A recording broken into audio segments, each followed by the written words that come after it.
Hi friends, मैं आकांक्षा शर्मा जी की with आकांक्षा में आपका स्वागत करती हूँ। फ्रेंड्स, मैंने आपको कल एक वीडियो बना के बताया था कि अगर आप मेंस की तैयारी करते हैं तो कुछ बुरा नहीं हो जाता है कि आप अगर मेंस की तैयारी कर रहे हैं, यार हमारा होएगा कि नहीं होएगा। हम मतलब मेरे पास आज है ना, आप विश्वास नहीं मानेंगे, करीब 50 लोगों के फ़ोन आए हैं, बस वो यही बोल रहे हैं तो क्या मैम मुझे कर देनी चाहिए, क्या मेरा सभी कोचिंग वाले ऐसा बोल रहे हैं। तो देखिए 68, 69, 70, 72, अगर आप अभी मेंस की तैयारी नहीं करना है तो आपको मत कीजिए, आप वेट कीजिए रिज़ल्ट का। इन केस अगर हो जाता है 1% भी अगर मानिए हो जाता है तो वो जो आप समय गंवाएंगे ना, तो वो प्री का निकलने का कोई मतलब नहीं रहेगा। क्योंकि जो लोग जिनको सच में सिलेक्ट होना है, जिनको सच में अधिकारी होना है, वो अपनी तैयारी स्टार्ट कर दिए हैं, वो कर चुके हैं अपनी तैयारी, मतलब कर रहे हैं, स्टार्ट ही कर दिए हैं। जिस दिन प्री दिए, बिना ये सोचे कि मेरा होगा कि नहीं होगा, वो प्री दी। क्योंकि अभी 4-5 महीने बाद फिर प्री है, तो कम से कम मीन्स तो तैयारी करके रखिए। अगर प्री में होगा भी नहीं तो भी वो अगले बार काम आएगा। और अगर आप मीन्स की तैयारी पूरी करते हैं तो वो उसका बेनिफिट जो है तो रहता है, वो प्री में भी आपको मिलता है। तो चलिए आज हम वीडियो देखने वाले हैं, क्योंकि बहुत सारे लोग नए हैं, मेरे चैनल पर भी बहुत सारे लोग नए हैं और उनको पता नहीं है किस प्रकार का एग्ज़ाम आता है, सिलेबस क्या क्या होता है, कितना पेपर होता है, कैसा एग्ज़ाम होता है। तो ये मेरा MPPSC मेंस का क्रैश कोर्स रहेगा। इसको हम L सीरीज़ बोल सकते हैं। L का मतलब होता है लेक्चर, तो लेक्चर बोल सकते हैं। ये इसका पहला रहेगा। पहले में हम इसकी संपूर्ण जानकारी देखेंगे। कल से हम मध्य प्रदेश के इतिहास से प्रश्नोत्तर श्रृंखला में जो मेरे नोट्स हैं उनसे स्टार्ट करेंगे। तो चलिए स्टार्ट करते हैं। सबसे पहले हमें ये देखो, अगर आपने मेंस करना है, आपको मेंस की तैयारी करना है, तो सबसे पहले सिलेबस को बहुत अच्छे से पढ़ लीजिए। जब भी आप सिलेबस बहुत अच्छे से पढ़ लेंगे तो ऑटोमेटिकली आपके ध्यान में रहेगा कि यार मेरे को मेरे को ये पढ़ना ही है। कहीं भी आप कुछ भी देख रहे होंगे, पढ़ रहे होंगे, सुन रहे होंगे, तो आपको ये ध्यान में आएगा कि ये वाला है ना, वहाँ पे फिट बैठेगा, वहाँ उस आंसर में हम ये की पॉइंट जोड़ सकते हैं। कहीं पर आप डाटा देख रहे हैं, कुछ देख रहे हैं, तो आप ये सोच सकते हैं अरे यार ये डाटा तो वहाँ पे मिल रहा है मुझे, वहाँ से मैं ये कर सकता हूँ। तो इस प्रकार से सिलेबस सबसे मेन ज़रूरी है, वो मैं अभी आपको बताऊँगी। दूसरी बात है, अगर आप तैयारी कर रहे हैं तो मेरी L सीरीज़ ज़रूर ज्वाइन कीजिएगा, बिल्कुल निःशुल्क है आपके लिए। ये L सीरीज़ में आपको सभी कुछ उपलब्ध होगा। दूसरा, जो मेरे नोट्स रहते हैं MPPSC मेंस के, जो मेरा नोट्स है MPPSC मेंस का हैंड रिटन नोट्स है, प्रश्नोत्तर श्रृंखला में है, 41 बुकलेट है। उन नोट्स से हम वीडियो में ही पढ़ेंगे। तो वो वीडियो भी, आपका अगर कोई नोट्स नहीं ले पाता है तो वो वीडियो से उसको पढ़ सकता है। बाकी अगर आप नोट्स ले सकते हैं, अगर आपने कहीं नोट्स नहीं है तो आप मेरे नोट्स ले सकते हैं। नोट्स की जानकारी मैं आगे दूंगी।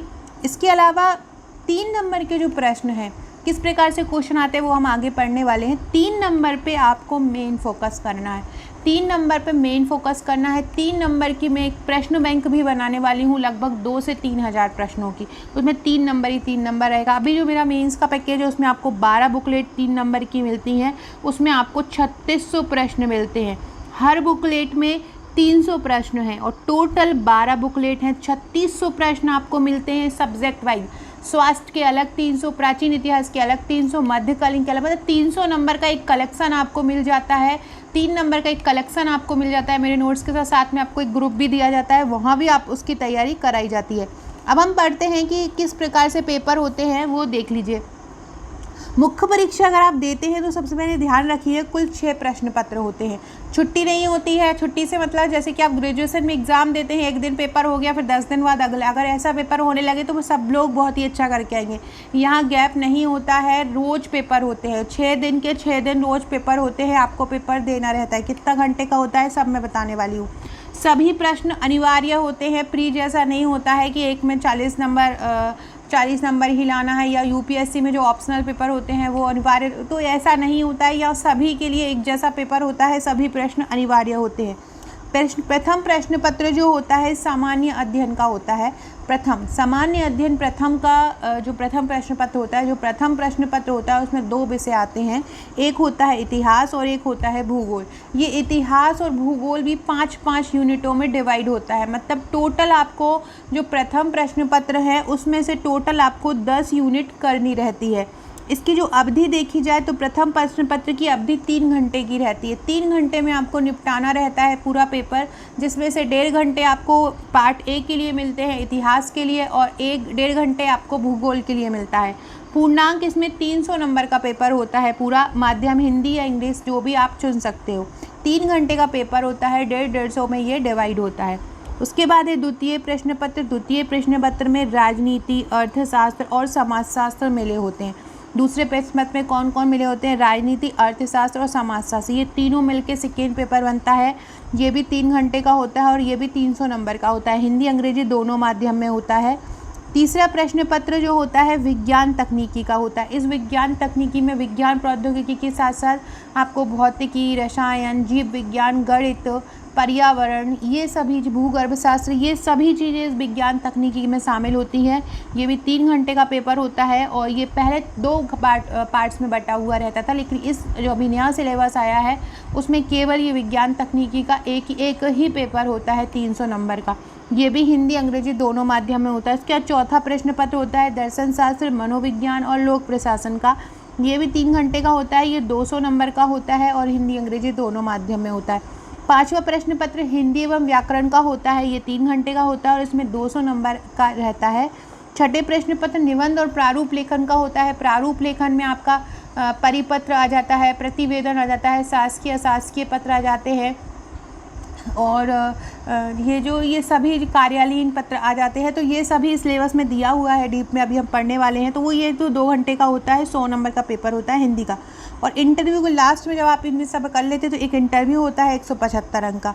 अब हम देखते हैं प्रथम प्रश्न पत्र जो होता है इतिहास और भूगोल का। फ्रेंड्स, जो मेरा जो MPPSC के मेंस के नोट्स हैं, अगर आप इतिहास की बात करें तो मेरे MPPSC मेंस के नोट्स में आपको इतिहास की 5 बुकलेट मिलती हैं, क्योंकि unit 1, unit 2, unit 3, unit 4, unit 5 पूरे इतिहास की है। ये तो अच्छी खासा इनमें डाटा है, तो इसलिए मैंने इसकी 5 बुकलेट बनाई है। और अगर हम भूगोल की बात करें तो भूगोल की आपको 3 बुकलेट मिलती हैं। इस तरह मेरे पेपर अगर देखा जाए तो मेरा जो मेंस का पैकेज है उसमें आपको टोटल 8 बुकलेट मिलेंगी। ये सभी हैंड रिटन प्रश्नोत्तर श्रृंखला में, पढ़ने में बहुत आसान, दिखने में बहुत आसान, वो जो फॉन्ट लेटर हैं वो बहुत ज़्यादा बड़े दिखाई देंगे और हैंड रिटन प्रश्नोत्तर श्रृंखला में तो आपको पढ़ने में बहुत आसान रहेगा। तो प्रथम प्रश्न पत्र में 2 खंड आ तथा वार रहते हैं। प्रत्येक खंड 150 अंकों का होता है, मतलब हिस्ट्री भी 150 का और ज्योग्राफी भी 150 का। इसके लिए क्या होता है, हिस्ट्री में भी कितनी होती हैं, 10 यूनिट होती हैं और ज्योग्राफी में भी 10 यूनिट होती हैं। हर यूनिट जो रहता है 5 इकाइयों में बटा हुआ रहता है, मतलब हिस्ट्री 5 यूनिट में बटा है और ज्योग्राफी 5 यूनिट में बटा है। 10-10 यूनिट में नहीं, 5-5 यूनिट में बटा हुआ रहता है। और हर यूनिट से 3 जो होते हैं वो अति लघु उत्तरीय आते हैं, मतलब 5 यूनिट है तो हर यूनिट से 5 जो हैं वो 3 नंबर के आएंगे, 2 जो है वो 5 नंबर के आएंगे और 1 जो है वो 11 नंबर का आएगा हर यूनिट से। तो हर यूनिट से 3 अति लघु उत्तरीय आए तो 5 यूनिट है तो मतलब 15 जो हैं वो कितने आएंगे, 3 नंबर के क्वेश्चन आएंगे। 2 लघु उत्तरीय आएंगे हर यूनिट से, मतलब 10 कितने आएंगे, लघु उत्तरीय आएंगे, मतलब 5 नंबर के। और 1 जो है वो दीर्घ उत्तरीय आएगा, मतलब 5 जो हैं वो 11 नंबर के प्रश्न हर यूनिट से आएंगे। इस प्रकार से ये क्वेश्चन डिवाइड होते हैं। इस प्रकार प्रत्येक इकाई के लिए 30 अंक होते हैं। इस प्रकार दोनों खंड आ वा में मिलाकर 150 अंक होते हैं, टोटल 350 होते हैं।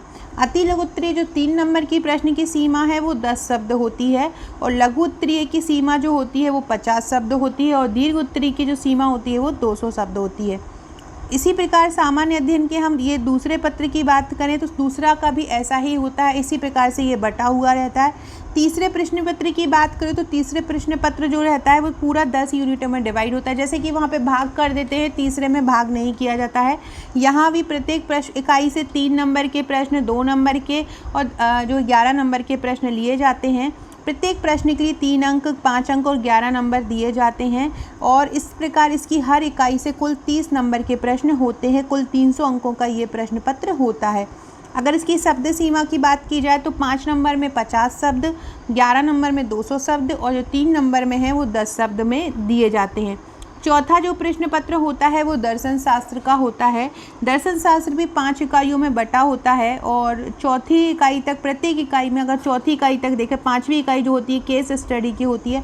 मेरे नोट्स में आपको एक केस स्टडी की बुकलेट भी मिलती है, उसमें आपको करीब 50 से 70 केस स्टडी बिल्कुल प्रैक्टिस के लिए दी गई है, बहुत ही आसान तरीके से बताए। पिछले 2 साल से अगर हम पेपर देखें केस स्टडी तो उन लोगों ने केस स्टडी का लेवल ही बहुत हल्का कर दिया है। कुछ केस स्टडी के नाम पर कुछ भी गद्यांश पद्यांश दे रहे हैं। प्रथम से चतुर्थ प्रत्येक इकाई में 5 अति लघु उत्तरीय आते हैं, मतलब 4th पेपर में 5 अति लघु उत्तरीय आते हैं, मतलब 5 अति लघु उत्तरीय आते हैं, 2 लघु उत्तरीय आते हैं, 2 के आते हैं लघु उत्तरीय आते हैं और 1 दीर्घ उत्तरीय या निबंधात्मक प्रश्न आता है। प्रथम से चतुर्थ इकाई तक प्रत्येक इकाई में अति लघु उत्तरीय प्रश्न के लिए 2 अंक रहते हैं। जैसे कि फर्स्ट सेकंड थर्ड पेपर में जो 3 मार्कर के प्रश्न रहते हैं, मतलब अति लघु उत्तरीय रहते हैं, वो 3 नंबर के रहते हैं, यहाँ वो 2 नंबर के रहते हैं। और लघु उत्तरीय प्रश्न जो रहते हैं वो 5 नंबर के रहते हैं और दीर्घ उत्तरीय जो प्रश्न रहते हैं वो यहाँ पर 20 नंबर के रहते हैं। इस प्रकार यहाँ से अगर दर्शन शास्त्र का पेपर देखें तो यहाँ से कुल पूर्णांक अंक 40 का आता है। और प्रश्न पत्र की 5वीं इकाई से संपूर्ण पाठ्यक्रम से 2 केस स्टडी आती हैं और हर केस स्टडी के लिए इसमें 20 अंक प्रदान किए जाते हैं, मतलब 200 में से 40 अंकों की तो केस स्टडी ही आती है। अगर जो 2 नंबर के शब्द की बात करें, 2 नंबर के प्रश्न आते हैं उनके लिए 10 शब्द आपको देना है और जो 5 नंबर के क्वेश्चन आएंगे उसमें 50 शब्द देना है और जो दीर्घ उत्तरीय प्रश्न आएगा वो 200 शब्दों का आएगा। हर केस स्टडी के लिए आदर्श सीमा 500 शब्द होगी। 5वां जो प्रश्न पत्र होगा, 5वां प्रश्न पत्र हिंदी और लघु व्याकरण का होगा और प्रथम प्रश्न में लघु उत्तरीय के कुल 25 प्रश्न होंगे जो कि संपूर्ण पाठ्यक्रम से पूछे जाएंगे और प्रत्येक प्रश्न 3 अंकों का होगा। दूसरा प्रश्न अलंकारों से शब्द, इसका मतलब पूरा सिलेबस है उनसे संबंधित होगा और इसमें पूरे चीज़ें करवाई जाएंगी। 5वां प्रश्न व्याकरण और शब्दावली भी देंगे। 6ठा प्रश्न अपठित गद्यांश से होगा। इस प्रकार से 7वां प्रश्न पल्लवन अथवा भाव पल्लवन से होगा। तो इस प्रकार से आप कर सकते हैं। ऐसे ही निबंध में रहेगा। 6वां जो प्रश्न पत्र है पूर्णांक निबंध का रहेगा और इसका समय जो रहेगा, समय सीमा इसकी 2 घंटे रहेगी। प्रश्न क्रमांक प्रथम जो होगा निबंध का होगा, जिसमें किसी एक विषय पर आप 1000 शब्द में आप निबंध लिख सकते हो। प्रश्न में आंतरिक विकल्प भी होते हैं जिसमें से, उसके अलावा हिंदी के जो सिलेबस, निबंध की जो सिलेबस में दिया गया है, निबंध में सिलेबस में दिए गए हैं वही टॉपिक आते हैं। इसके अलावा करंट के कुछ टॉपिक आते हैं।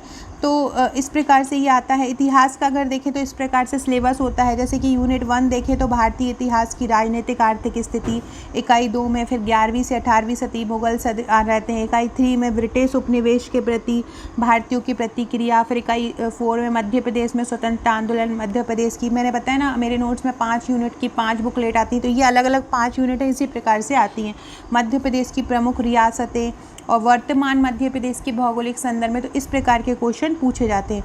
इसके अलावा अगर भूगोल की बात की जाए तो विश्व का भूगोल आता है, भारत का भूगोल आता है, भारत के भूगोल की स्थिति, फिर यूनिट 3 में मध्य प्रदेश का भूगोल आता है। यूनिट 4 में जल एवं आपदा प्रबंधन आते हैं और यूनिट 5 में भूगोल की आधुनिक तकनीक आती है। फ्रेंड, डिस्क्रिप्शन बॉक्स में आपको हमारे व्हाट्सएप ग्रुप और टेलीग्राम, फेसबुक, ट्विटर, इंस्टा की लिंक मिल जाएगी, वहाँ से ज़रूर जुड़ जाइएगा। वहाँ महत्वपूर्ण अपडेट मैं आपको देती रहती हूँ, महत्वपूर्ण इन्फॉर्मेशन आपको लिए शेयर करती रहती हूँ, तो वो आपको मिल जाएगा। दूसरी की अगर बात करें तो संविधान है, भारतीय संविधान के उसके तत्व, संघवाद, फिर निर्वाचन आयोग, भारतीय राजनीति में धर्म, वर्ग, निर्जातीयता, भाषा, लिंग की भूमिका। यूनिट 3 में फिर 73-74 संविधान संशोधन, जवाबदेही, अधिकार, लोकतंत्र की विशेषताएं, ये सभी आ जाता है। राजनीतिक विचारक आ जाते हैं। यूनिट 5 जो होती है लोक प्रशासन से संबंधित आ जाती है और फिर दूसरे पार्ट में अर्थशास्त्र और समाजशास्त्र आ जाता है। मानव संसाधन विकास, शिक्षा, एक बुकलेट आपको मिलती है मेरे नोट्स में, उसका नाम है शिक्षा व वंचित वर्ग। उसमें मैंने शिक्षा और वंचित वर्ग से संबंधित क्वेश्चन ही डाले हैं, 5 नंबर, 11 नंबर और 3 नंबर के। यूनिट 4 में समाजशास्त्र आ जाता है और यूनिट 5 में जनसंख्या, स्वास्थ्य समस्याएं, WHO ये आ जाए। WHO तो आना ही आना है हर पेपर में, मतलब उसका नियम ही है हर एग्ज़ाम का, MPPSC मेंस में, तो ये तो आता ही है। विज्ञान तकनीक की बात करें तो यूनिट 1 में फिजिक्स है, यूनिट 2 में केमिस्ट्री है और यूनिट 3 में बायोलॉजी है। तो ये तीनों बुकलेट आपको मिलती हैं मेरे नोट्स में। इसके अलावा यूनिट 4 में कंप्यूटर है, तो ये कंप्यूटर भी आपको पेपर 3 में मिलेगी। यूनिट 5 में मैथ है, तो ये भी आपको मिलेगी। यूनिट 6 में हेल्थ है, ये भी आपको मिलेगा। ये अलग अलग बुकलेट आपको विज्ञान के पेपर में विज्ञान तकनीकी मिलती हैं। इसके अलावा ये विज्ञान प्रौद्योगिकी का है, तो विज्ञान प्रौद्योगिकी है। अगला यूनिट 8 और ऊर्जा से है, यूनिट 9 पर्यावरण से है, यूनिट 10 भूगर्भ शास्त्र से है। इस प्रकार से ये उसके चौथा प्रश्न पत्र में दार्शनिक विचारक आ जाएंगे, मनोवृत्ति आ जाएगी, मानवीय आवश्यकता भी, प्रेरणा, भ्रष्टाचार, केस स्टडी आ जाती है। 5वें में वही हिंदी, अलंकार, अनुवाद आ जाते हैं, संधि, समास, विराम चिन्ह और 6वें में ये सिलेबस के अकॉर्डिंग आ जाते हैं। तो इस प्रकार से ये सिलेबस जो है इस प्रकार से बटा हुआ होता है। हर पेपर के लिए नंबर डिसाइड होते हैं, आपको बस लग जाना है, तैयारी करना है, ज़्यादा से ज़्यादा राइटिंग प्रैक्टिस करना है। आपके पास अगर कहीं और के नोट्स है तो उनसे प्रैक्टिस कीजिए, सिलेबस को पढ़िए, उन नोट्स को देखिए और अपनी राइटिंग प्रैक्टिस कीजिए। ज़्यादा से ज़्यादा आंसर राइटिंग कीजिए, ज़्यादा से ज़्यादा खुद प्रश्न बनाइए और उनके उत्तर लिखने की कोशिश कीजिए। जितना आप प्रश्न उत्तर की तैयारी करेंगे, जितना आप राइटिंग प्रैक्टिस करेंगे, उतना ही ज़्यादा आपके लिए बेटर रहेगा। तो उसकी ज़्यादा से ज़्यादा आप प्रैक्टिस कीजिए। इसके बाद अगर मैं अपने नोट्स की जानकारी दे देती हूँ कि जो मेरे नोट्स हैं MPPSC के, वो टोटल आपको 41 बुकलेट मिलती हैं। 41 बुकलेट में आपको 12 बुकलेट 3 नंबर की मिलती हैं और 39 बुकलेट आपको 5 नंबर और 11 नंबर की मिलती हैं। इसके अलावा आपको 25 व्हाट्सएप के पेड ग्रुप भी प्रोवाइड कराती हूँ मैं, जहाँ पर आपकी तैयारी कराई जाती है, तो आप ये ले सकते हैं। और अगर प्री का आपका थोड़ा भी आपको डाउट लग रहा है कि मेरा होगा, तो आप प्लीज़ मेंस की तैयारी कीजिए। मेंस करने से आपका कुछ बिगड़ेगा नहीं, बल्कि अच्छा ही होगा। नेक्स्ट प्री के लिए आपकी तैयारी हो पाएगी। सो फ्रेंड्स, कल से हम स्टार्ट करेंगे मध्य प्रदेश के इतिहास से, और फिर हम अलग अलग सब्जेक्ट डेली लेते रहेंगे, जिससे हमारा एक ही सब्जेक्ट पढ़ने से बोरियत भी ना रहे और अलग अलग सब्जेक्ट की तैयारी होती रहे। Okay friends, thank you.